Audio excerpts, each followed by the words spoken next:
എല്ലാവർക്കും എൻ്റെ പുതിയൊരു വീഡിയോയിലേക്ക് സ്വാഗതം. ഞാനിപ്പോൾ എത്തിയിരിക്കുന്നത് തമിഴ്നാട്ടിലെ ശ്രീവള്ളിപുത്തൂരിലാണ്.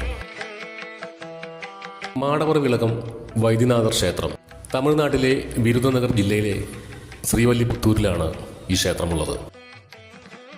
16-ാം നൂറ്റാണ്ടിൽ തിരുമല നായിക്കാണ് ഈ ക്ഷേത്രം പണി കഴിപ്പിച്ചത്. രോഗങ്ങൾ മാറ്റുന്ന ദേവൻ എന്ന പേരിലാണ് ഭഗവാൻ അറിയപ്പെടുന്നത്. 108 ദിവ്യദേശങ്ങളിൽ വളരെ പ്രധാനപ്പെട്ട ഒരു ക്ഷേത്രമാണ്. ശ്രീവള്ളിപുത്തൂർ ടൗണിൽ നിന്ന് ഏകദേശം 2 കിലോമീറ്റർ അകലെയാണ് ഈ ക്ഷേത്രം. 192 അടി ഉയരമുള്ള ക്ഷേത്രത്തിൻ്റെ ഗോപുരം ഇന്ന് തമിഴ്നാട് സർക്കാരിൻ്റെ ഔദ്യോഗിക ചിഹ്നമായിട്ടാണ് കണക്കാക്കപ്പെടുന്നത്. ഈ വഴിയാണ് നമ്മൾ ക്ഷേത്രത്തിനകത്തേക്ക് പ്രവേശിക്കുന്നത്. ഇവിടെ വരെയാണ് ഫോട്ടോ എടുക്കാനും വീഡിയോ എടുക്കാനുള്ള പെർമിഷൻ ഉള്ളത്. അത് കഴിഞ്ഞ് അപ്പുറത്തേക്ക് മൊബൈലിൽ നമ്മളവിടെ കൗണ്ടറിൽ കൊടുത്തു വേണം അകത്തേക്ക് പ്രവേശിക്കാൻ.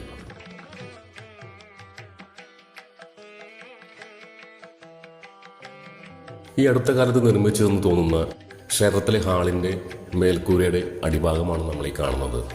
കൊത്തുപണികളോട് കൂടിയ വളരെ ഭംഗിയായി നിർമ്മിച്ച ക്ഷേത്രത്തിൻ്റെ മറ്റൊരു ഭാഗം.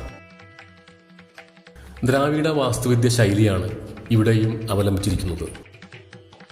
തമിഴ്നാട്ടിലെ ഏറെക്കുറെ ക്ഷേത്രങ്ങളെല്ലാം തന്നെ ദ്രാവിഡ വാസ്തുവിദ്യയിലാണ് പണി കഴിപ്പിച്ചിട്ടുള്ളത്. അത് ആ കൊത്തുപണികൾ കണ്ടാൽ നമുക്ക് മനസ്സിലാകും. ക്ഷേത്രക്കുളത്തിലേക്ക് ഇറങ്ങി നിൽക്കുന്ന വലിയ തൂണുകളോട് കൂടിയ ക്ഷേത്രത്തിൻ്റെ മറ്റൊരു ഭാഗം. 4 ഭാഗത്തും വലിയ മതിൽ കെട്ടുള്ള മനോഹരമായ ഒരു തീർത്ഥക്കുളം.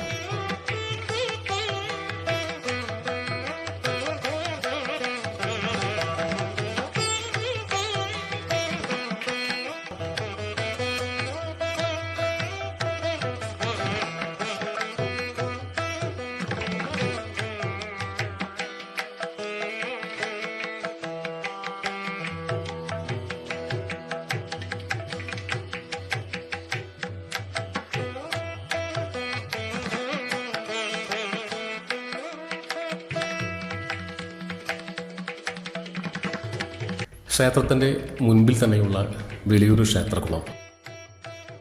ഈ കാണുന്ന ക്ഷേത്രക്കുളത്തിൽ മുങ്ങിക്കുളിച്ചാൽ എല്ലാവിധ രോഗങ്ങളും മാറുമെന്നാണ് വിശ്വാസം.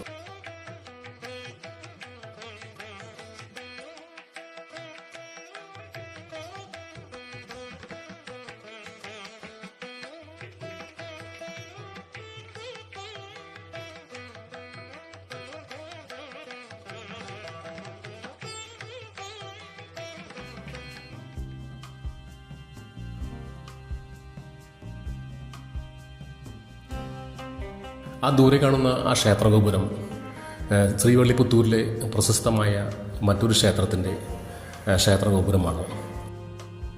ആണ്ടാൾ സമേത രംഗമന്ന ക്ഷേത്രമാണ് നമ്മൾ ആ കാണുന്നത്.